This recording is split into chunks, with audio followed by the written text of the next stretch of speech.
दोस्तों आज के इस वीडियो में हम बात करेंगे नाइट्रिक अम्ल से जुड़े हुए इसके भौतिक गुण एवं रासायनिक गुणों के बारे में। इस वीडियो के अलावा नाइट्रिक अम्ल से जुड़े हुए इसके बनाने की विधि यानी कि प्रयोगशाला विधि तथा ओस्टवाल्ड विधि पर मैंने वीडियो बना रखा है। यदि आपने वो वीडियो नहीं देखा है तो उस वीडियो का लिंक मैंने आज के इस वीडियो के नीचे डिस्क्रिप्शन बॉक्स में दे रखा है। उस लिंक पर क्लिक करके आप उन वीडियो को देख सकते हैं। तो यदि हम बात करें नाइट्रिक अम्ल के भौतिक गुणों के बारे में, तो शुद्ध अवस्था में नाइट्रिक अम्ल रंगहीन तीक्ष्ण गंध वाला द्रव है। तो इस पॉइंट को याद रखिएगा कि यदि शुद्ध अवस्था में नाइट्रिक अम्ल है तो वो रंगहीन है और इसकी जो गंध होती है वो तीक्ष्ण होती है। परंतु नाइट्रोजन के ऑक्साइडों की उपस्थिति के कारण यह पीले रंग का हो जाता है। तो यदि हम नाइट्रिक अम्ल को कुछ दिनों के लिए छोड़ दें तो कुछ दिनों के बाद इसका जो रंग होता है वो हल्का पीला हो जाता है। इसका रीज़न क्या है? इसका रीज़न ये है कि नाइट्रोजन के जो ऑक्साइड होते हैं उनका निर्माण होता है और उन ऑक्साइडों के कारण इनका रंग हल्का पीला हो जाता है। तो जब हम सांद्र नाइट्रिक अम्ल को रखते हैं तो धीरे धीरे यह नाइट्रोजन के डाइऑक्साइड जल और ऑक्सीजन में अपघटित हो जाता है।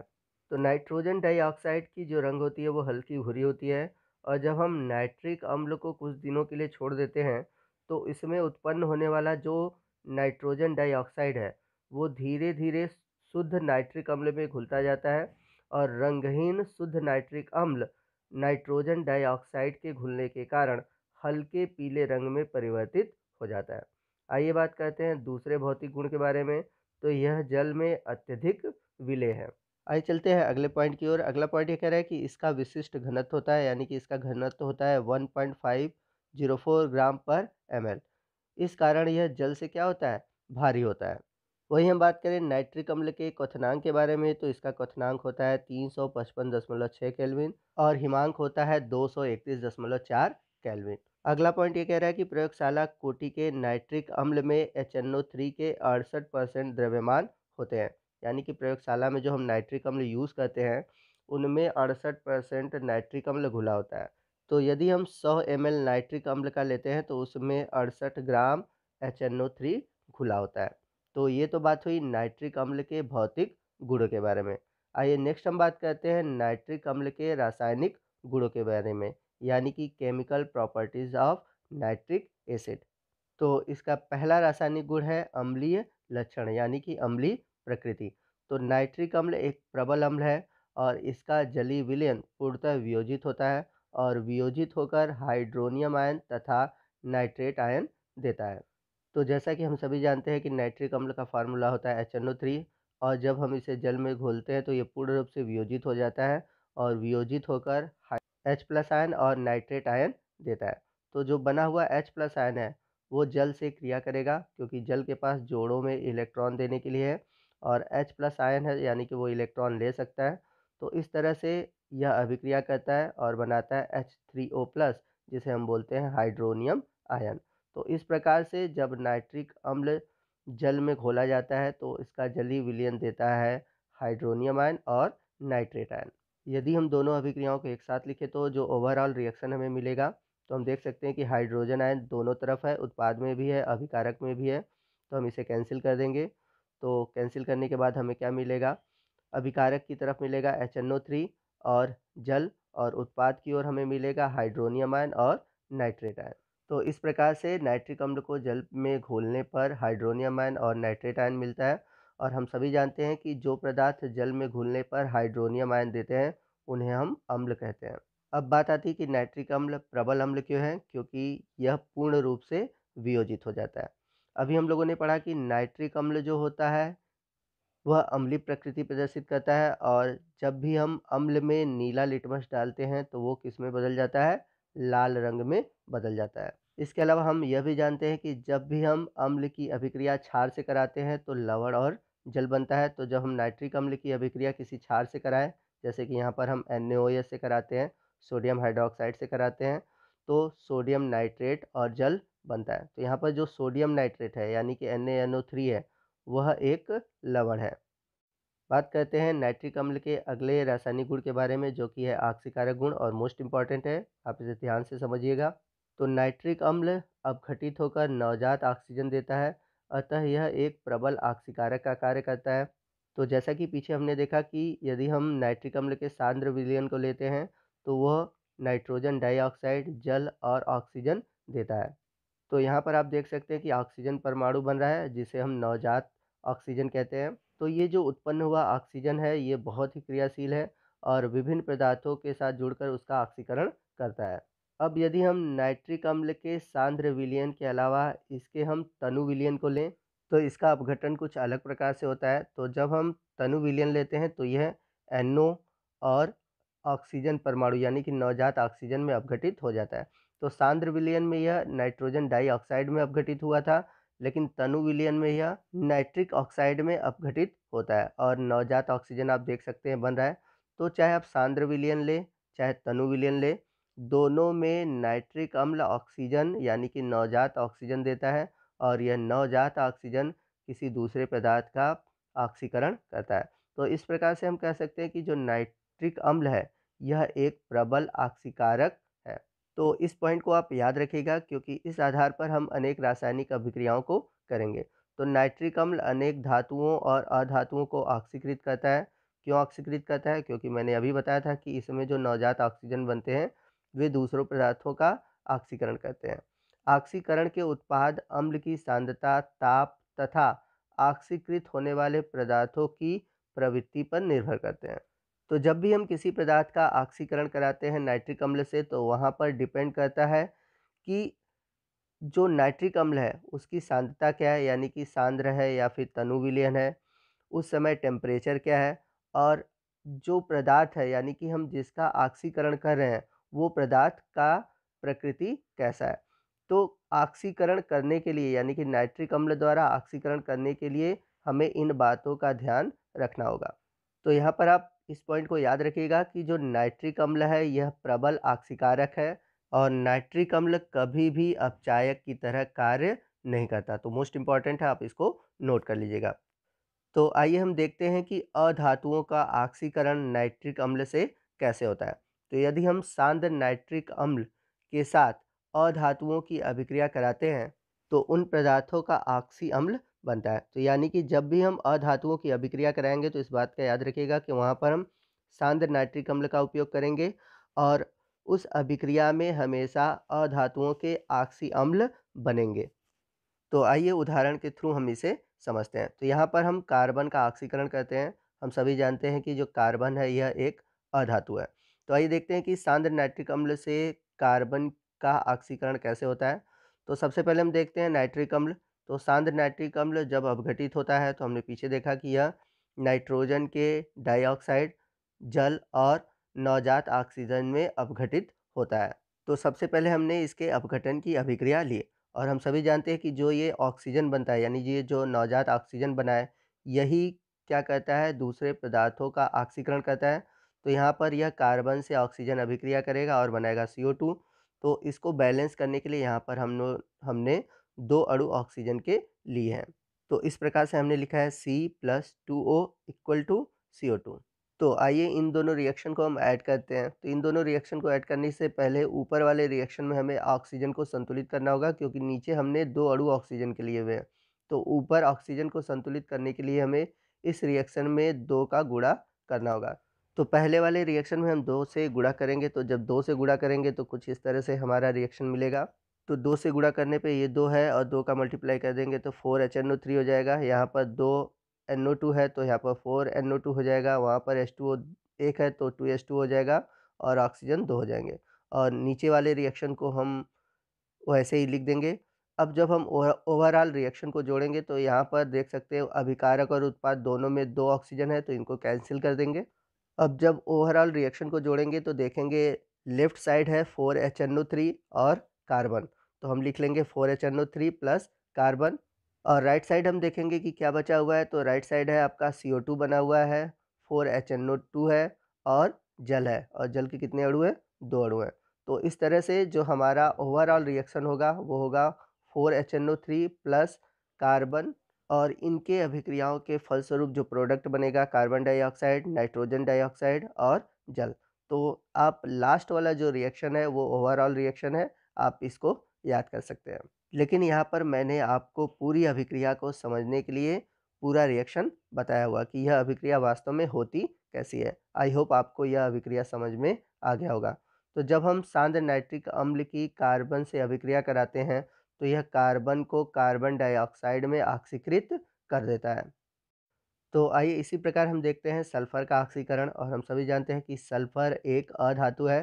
तो हम सल्फर की भी अभिक्रिया कराएंगे सांद्र नाइट्रिक अम्ल से। तो हम सभी जानते हैं कि सांद्र नाइट्रिक अम्ल जब टूटता है तो नाइट्रोजन डाइऑक्साइड, जल और ऑक्सीजन यानी कि नवजात ऑक्सीजन में टूट जाता है, और यही नवजात ऑक्सीजन सल्फर से अभिक्रिया करेगा और सल्फर से अभिक्रिया करके उसका ऑक्सीकरण करेगा और ऑक्सीकरण करके इसे SO2 में बदल देगा। तो यहाँ पर ऑक्सीजन के 2 अणु हैं, और यहाँ पे जो SO2 बना है, हम सभी जानते हैं कि SO2 जो है जल में घुलनशील है। अब यह जल से क्रिया करेगा तो जल से क्रिया करके बना देगा H2SO4। तो यहाँ पर आप देख सकते हैं हाइड्रोजन 2 है लेकिन ऑक्सीजन यहाँ पर 4 है, लेकिन इस साइड ऑक्सीजन 3 है। तो ये जो एक ऑक्सीजन कम पड़ा है तो वो नवजात ऑक्सीजन ऊपर से हम लेंगे ताकि यह अभिक्रिया बैलेंस हो सके। अब हम तीनों अभिक्रियाओं को आपस में जोड़ेंगे। तो ओवरऑल रिएक्शन प्राप्त करने के लिए सबसे पहले हम ऑक्सीजन को बैलेंस कर दें, क्योंकि हमारा जो अभिकारक है इधर 3 ऑक्सीजन है, 2 ऑक्सीजन ये है और 1 ऑक्सीजन ये, तो 3 ऑक्सीजन है, जबकि उत्पाद की ओर सिर्फ 1 ऑक्सीजन है। तो हमें दोनों तरफ 3 ऑक्सीजन चाहिए। तो ऊपर की ओर 3 ऑक्सीजन करने के लिए यानी कि उत्पाद में 3 ऑक्सीजन करने के लिए हम ऊपर वाले रिएक्शन में 3 का गुणा कर देंगे। तो जब हम 3 से गुणा करेंगे तो यह 3 2 से गुणा होगा तो यहाँ पर हो गया 6HNO3, और यहाँ पर हो जाएगा आपका NO2 में जब 3 का मल्टीप्लाई हुआ तो 6NO2, यहाँ पर जल में हुआ तो 3H2O, और जो नवजात ऑक्सीजन है वो हो गए 3 अणु ऑक्सीजन के। इसके बाद जो बाकी बचे हुए 2 रिएक्शन हैं उनको हम लिख लेते हैं S+2O और SO2 plus H2O plus oxygen H2SO4। अब इन तीनों अभिक्रियाओं को हम क्या करेंगे, जोड़ेंगे, क्योंकि अब हमें नवजात ऑक्सीजन दोनों तरफ बराबर-बराबर मिल गए हैं, तो अब हम इन्हें क्या करेंगे, कैंसिल कर देंगे। 3 ऑक्सीजन इधर और 3 ऑक्सीजन इधर। इसके अलावा आप देखेंगे कि सल्फर डाइऑक्साइड आपके लेफ़्ट साइड भी है, राइट साइड भी है, यानी कि अभिकारक में भी है, उत्पाद में भी है, तो ये भी कैंसिल हो जाएगा। इसके अलावा आप देखेंगे कि जो जल है, आपके बाएँ तरफ भी है, दाएँ तरफ भी है, तो यहाँ पर जल कैंसिल तो होगा नहीं क्योंकि इधर 3 अणु है, यहाँ पर सिर्फ़ 1 अणु है, तो यहाँ पर 1 अणु जल का कम हो जाएगा, यानी कि 3 से घटकर यहाँ पर जल के अणु हो जाएंगे 2। तो अगर हम पूरी अभिक्रिया को ओवरऑल जोड़ें तो अभिकारक और उत्पाद की ओर हम देखेंगे कि तो उत्पाद में आपको सिर्फ 2 अणु जल के दिखाई देंगे। तो नीचे मैंने ओवरऑल रिएक्शन लिख दिया है, आप इसको देख सकते हैं और याद कर सकते हैं, और आप चाहे तो डायरेक्ट नीचे वाले रिएक्शन को याद कर सकते हैं, यही रिएक्शन मेन है। और यदि हम NCERT बुक की बात करें तो NCERT बुक में S8 दिया हुआ है, यानी कि सल्फर के 8 अणु दिए हुए हैं। तो S8 करने के लिए हम क्या करेंगे, इस अभिक्रिया में 8 का गुणा कर देंगे। तो S8 लाने के लिए हम 8 का जब गुणा करेंगे तो हमें अभिक्रिया कुछ इस प्रकार प्राप्त होगी। तो 6 में 8 का गुणा करेंगे तो हो जाएगा 48 HNO3, ठीक है, यहाँ पर हो गया S8, और इधर 8 अणु H2SO4 के, और यहाँ पे 6 में 8 का मल्टीप्लाई किए तो हो गया 48, और नीचे 2 अणु जल के हैं तो 2 में 8 का गुणा कर देंगे तो 16H2O। तो इस तरह से हमें NCERT बुक में रिएक्शन आपको दिखाई देगा। तो आप चाहे तो नीचे वाला रिएक्शन याद करिए या फिर ऊपर वाला, लेकिन मैं यही कहूँगा कि अगर आप स्टेप वाइज रिएक्शन को याद करते हैं तो आप हमेशा के लिए इस रिएक्शन को याद कर सकते हैं।